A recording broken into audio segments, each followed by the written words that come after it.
Kukomi here, and welcome back to another episode of Pokemon Diamond and Pearl.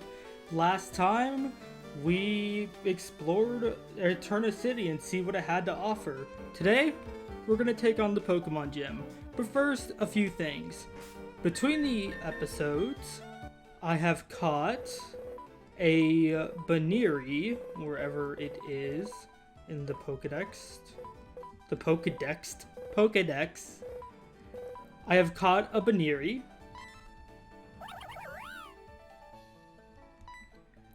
I have caught a Chingling.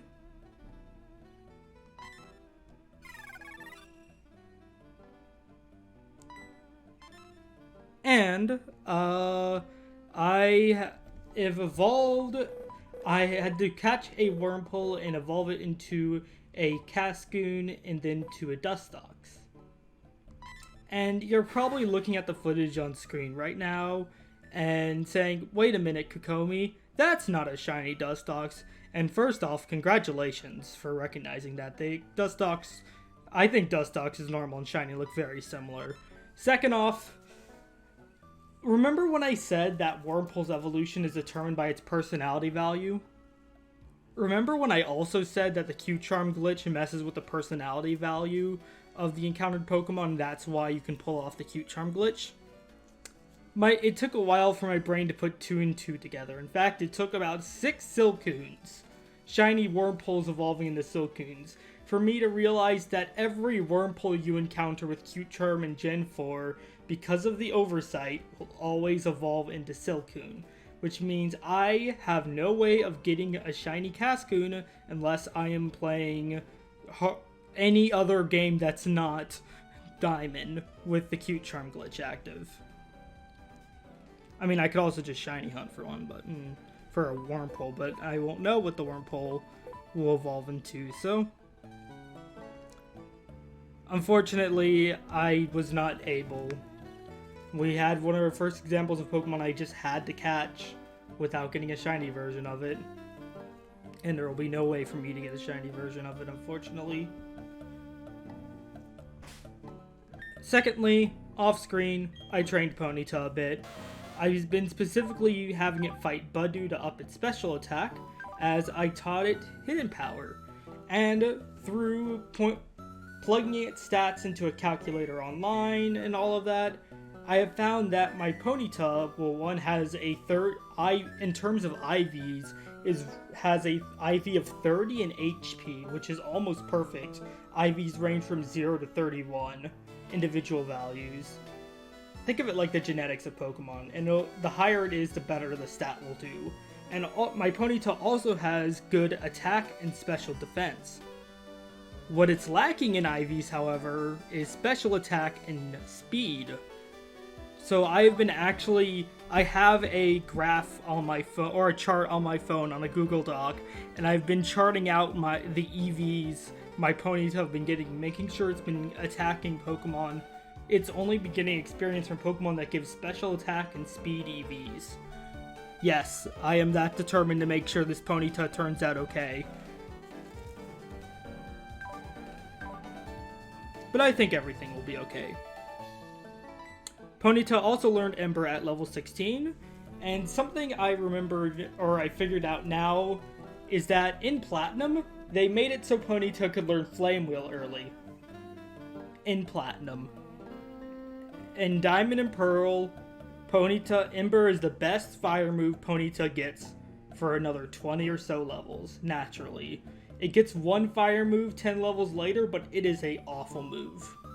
At least I've always thought of it as an awful move. Maybe I'll try it out and I'll get a new love for it or something. With all that out of the way, I'd like to make one correction about something I said earlier in the series. Hidden Power's base power always being 60 is only true in Gen 6 and Gen 7, the 3DS Pokemon games. From the Game Boy Advance game through the DS games, Hidden's power base stat varies depending on your own stats and can cap out at around 70. But it's dependent on a lot of different factors, and honestly I think the main takeaway I got from it is the higher stats your Pokemon is, the better hidden power it's going to do. I think I started this thought and then didn't finish it, but looking at through an IV calculator and through some experimenting, I figured out that my Ponyta's hidden power type is ground, which is really good coverage for Ponyta. And if this was a later generation game, I wouldn't bother because Ponyta would be able to learn something like Drill Run or High Horsepower, but those moves don't exist yet. This is Ponyta's ground option. This special attack move that's going to do terrible right now. But I want to keep it on that Ponyta because it's good coverage, and I have a feeling it's going to come more useful the later we get into the game, especially if I train its special attack. Well, without further ado, let's head on in. Welcome to the Eterna City Gym. At my gym, no one gets to battle with the gym leader, me, until they've beaten all the other trainers. I'll be waiting for you in the back. Good luck, Challenger. Kokomi and editing here. Unfortunately, I think I must have messed around with the cord on accident while recording, as the footage is kind of stuttery throughout this episode. It'll pause at times, the audio's fine. It's just the image itself will pause while the audio's still going. Sometimes it'll be a bit choppy in places. It's not too bad, and I don't think anything important was missed, but just wanted to let you guys know, and I'm so sorry. I will do my best to make sure that something like this does not happen again. I'm willing to bet those of you who've only played Platinum are really confused. This is probably the gym that got the hugest overhaul. But you know what we can do? We can stand in Gardenia's spot. I am the gym leader now, and Wildberry is the foe you must pass. But this is a really interesting gym in Diamond and Pearl. It's basically also making use of the new 3D graphics of the series debuted in this game. And you're playing hide and seek. Your goal is to find a trainer. There are 5 trainers to find, which is 2 more than the trainers you get to fight in Platinum. And Platinum, this gym, if I can show a picture of it on screen, is a flower clock that spins and lets you get to the next trainer each time you beat one. As you can see, there is a trainer. How did you know where to find me? Let's have our battle.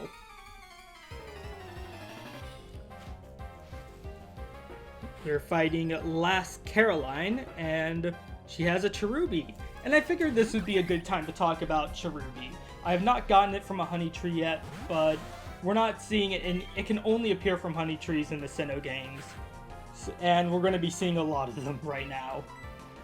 Cherubi is an interesting Pokemon. Oh shoot, I had battle animations off because I was training, right? I told myself I need to turn them back on. Okay, Cherubi is a weird Pokemon.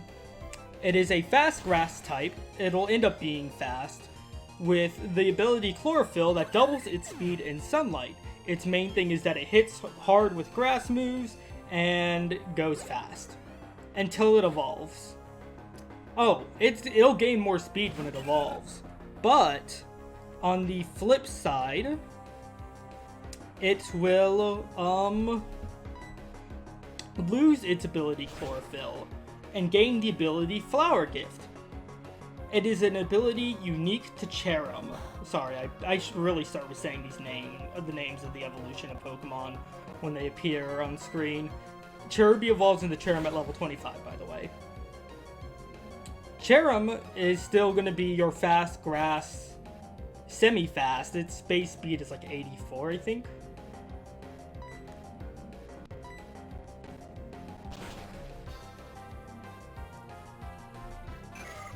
But yeah, Cherum, take a guess what Flower Gift does. It works in sunlight. When sunlight is active, I was going to beat you while you were still in a state of shock. We'll put a pin on that thought about Flower Gift for a second.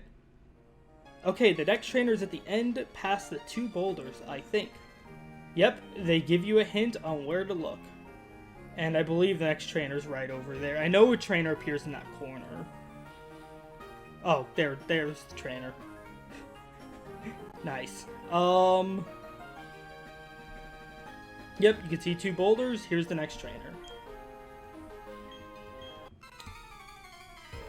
So, where was I? Flower gift.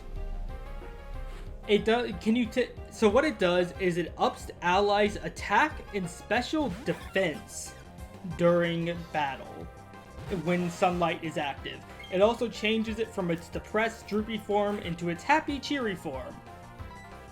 Specifically, allies' attack and special defense. And no, that's not attack and defense or special attack and special defense. It's physical attack and special defense.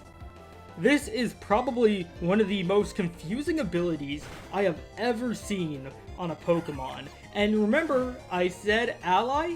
It only works in a double battle. Cherrim doesn't benefit from it in the slightest.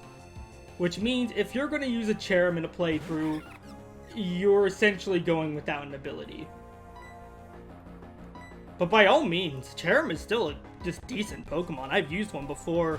It'll end up just being a semi-fast spamming grass special moves and some status stuff. Maybe set up a lucky chant. Learns Leech Seed. Nothing too novel, but its true potential comes out in double battle, and honestly, I don't think its true potential is that great. This gym is going to be really Brownie's time to shine, as a lot of grass Pokemon, and they aren't the most defensive in the world. Brownie, these things are lunch for Brownie, and I've been waiting for Brownie to finally be able to have her time in the spotlight so she can show up in the thumbnail. So sorry, Ponyta, you got a lot of experience, but time to step aside and let Brownie take the spotlight for a short bit. More beautiful flower, the faster it withers. I don't know if that's necessarily true. Ha, joke's on you, I go with store-bought flowers. They never wither. In the middle of 3 trees. I think I recall seeing something like that earlier in the gym.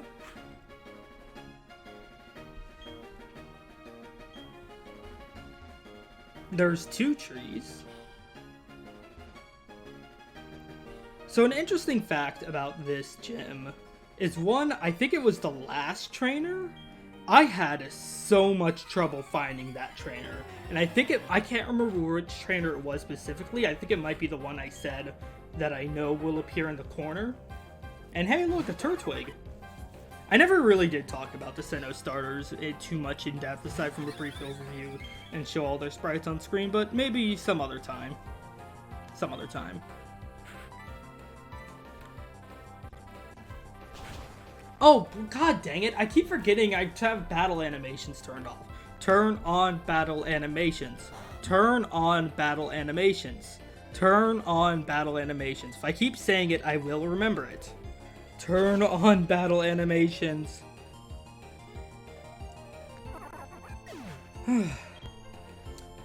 If you've also noticed something so far, every gym trainer we fought is female. Pokemon has this tradition throughout the generations that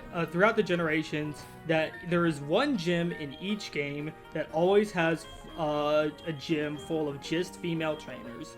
No male trainers whatsoever. In the Kanto games, it was... Oh my god. Okay. Good. I didn't want to go in mid-text speed, dear god. I believe this is the trainer I might have had trouble finding. It's either this or the next one.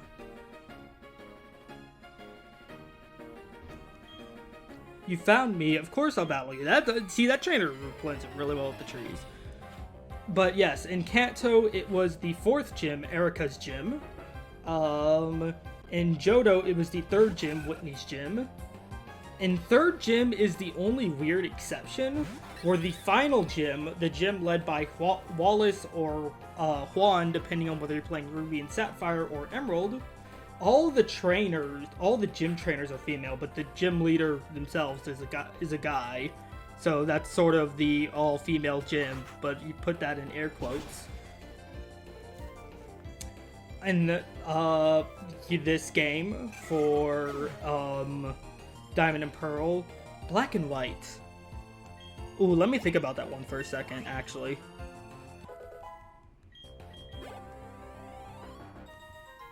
Black and white. I think that might be the only game with a no all-female gym. Maybe no, it had to have been this one because there's no other trainers after this. So yeah, this trainer just gave me so much trouble. I could not find this trainer as a kid. It'd be fitting that black and white would be the one to break the trend, since that was kind of black and white's thing. I'm gonna leave with Ponyta for this fight.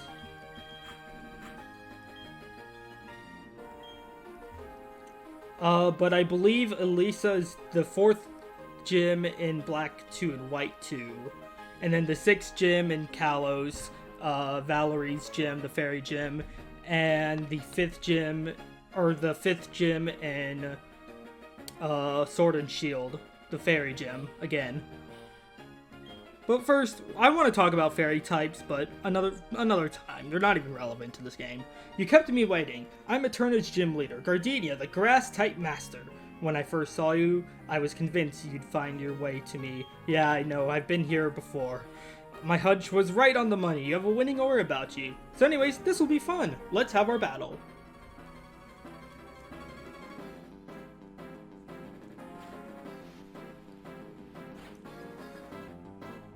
Her waist is so thin, she looks like she's malnourished, though it always reminded me a bit of an apple core, the way her body proportion is.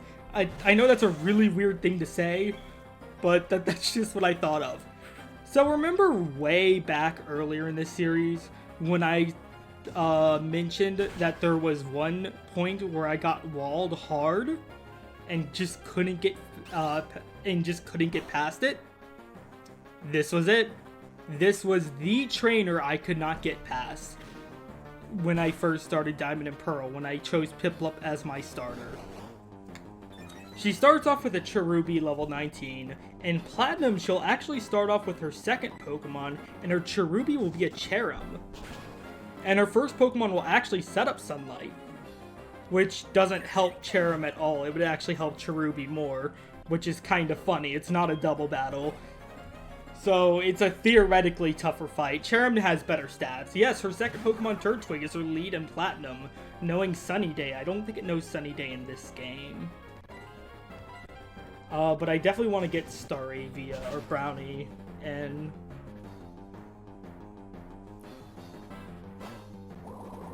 that's what I was worried about.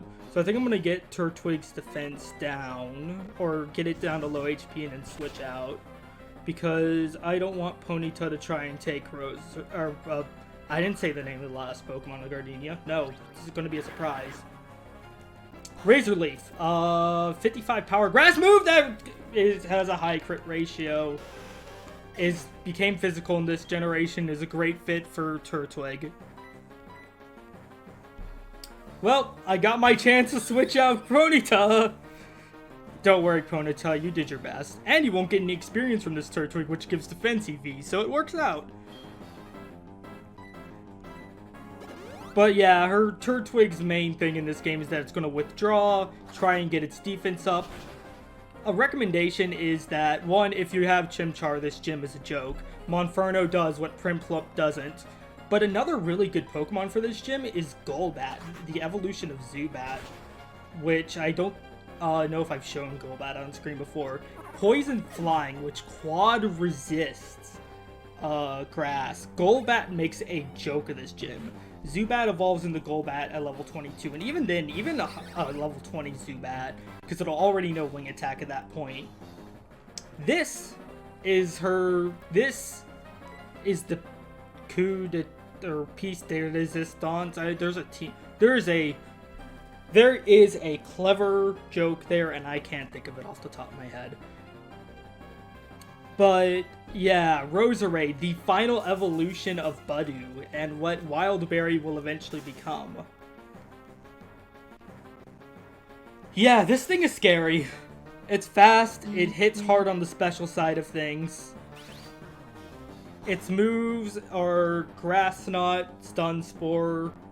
I thought it knew Magical Leaf, which is a 60 power grass move that just doesn't miss. Interesting that it's going for Grass Knot, because Grass Knot is a special type grass move that changes depending on, depending on the opponent's weight. The heavier the opponent, the more damage it does.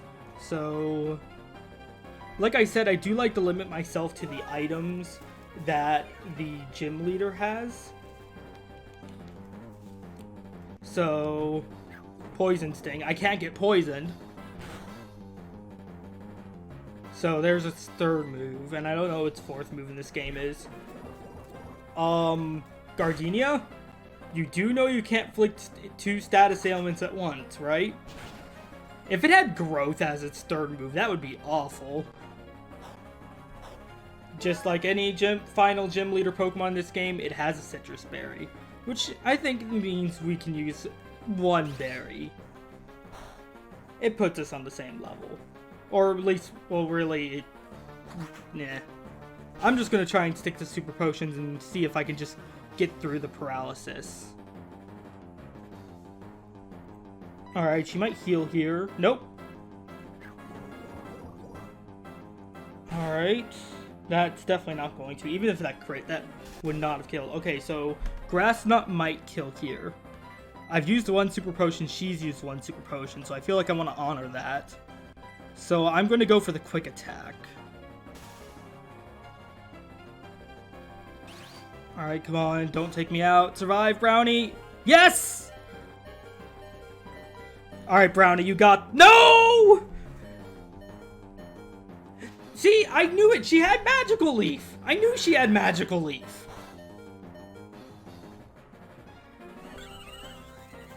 Alright, we're not going to lose to this Roserade. Wild Berry, get in there. You're going to show this Roserade who's boss. Triumph it and become the Roserade you were meant to become. I'm just gonna have to go straight for them. I could try and set up with Growth, but I think at this rate, its special attack is so much higher than mine. Even though I quad resist it. Not exactly an exciting end. I had so much hope. To be honest, I probably had this coming. Yeah. Okay, maybe Growth. Stun Spore. Or no, Spores doesn't work. So, Spore moves don't work on grass Pokemon. And neither would a move like Leech Seed. And I literally have no reason to use Worry Seed.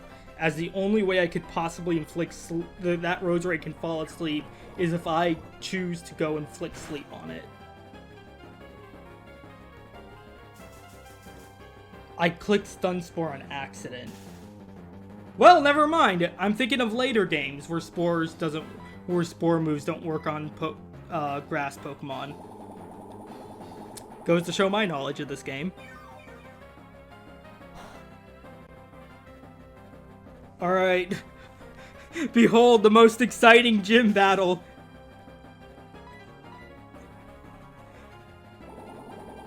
Destroy it, Budew. Destroy it and claim your throne. Oh, just like one more. I can just see barely a little bit of red. Yeah, Grass Knot's gonna do nothing. Buddy's light, and it resists it. I guess, yeah, Gardenia only uses 1 potion throughout her entire gym battle.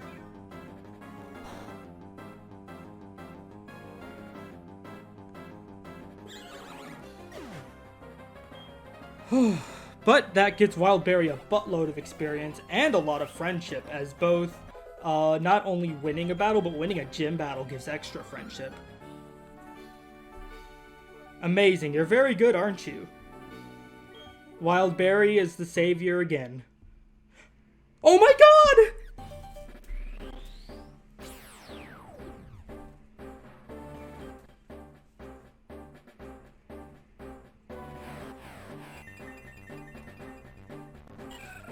Wild Berry has evolved into Roselia, and it's such a good shiny. I hear some people say that they like Roserade shiny or Roselia shiny more than Roserade. I'll let you guys be the judge of that. I think they're both great.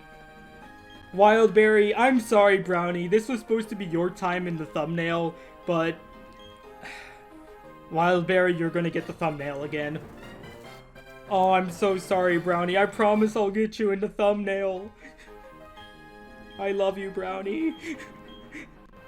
You tried your hardest for me. And as I was saying before I think I cut myself off, when I was training Ponyta I was training in the Eterna Forest against Budews and Stega's special attack EVs, and my Ponyta got paralyzed so many times because they knew Stun Spore, but I never got stopped by paralysis.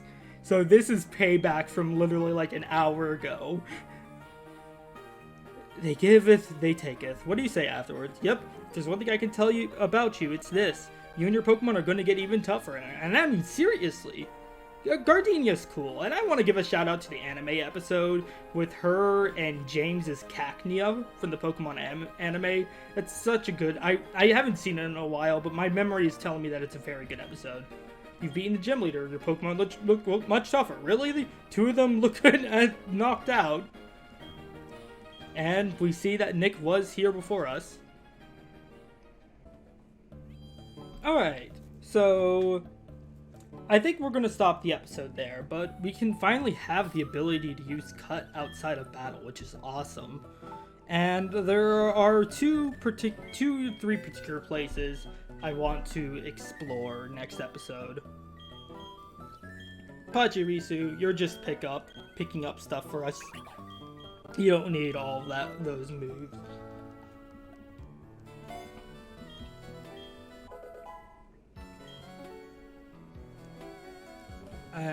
Yeah. And I think this is going to be a bit of a shorter episode, though I think I'm not going to have to cut anything, so it'll actually be more like a normal episode for you guys. I'm barely going to have to cut anything this episode. The last few episodes have been so editing intensive. Especially, the episode titled Galactic Sweets. That episode took me like 5 hours to edit. But I was also trying to figure out the best way to present stuff. So it was partially a learning experience for me, which is why it took so long. I guess if I had one final tip to give on Gardenia, it's that if you're playing Platinum, let the Turtwig set up Sunny Day if you have a Chimchar, and then go to town. Roserade cannot have Chlorophyll as its ability. It only has Poison Point or Natural Cure. And because she evolved her Cherubi, she literally does not benefit from sunlight unless one of her Pokemon knows Solar Beam. And Monferno is fast, so take full advantage of that. Thank you guys so much for watching, and next time on Pokemon Diamond, we're going to be going around and cutting down some trees after beating the grass gym. Environmentally conscious we are. Thank you guys so much for watching, and until next time, bye!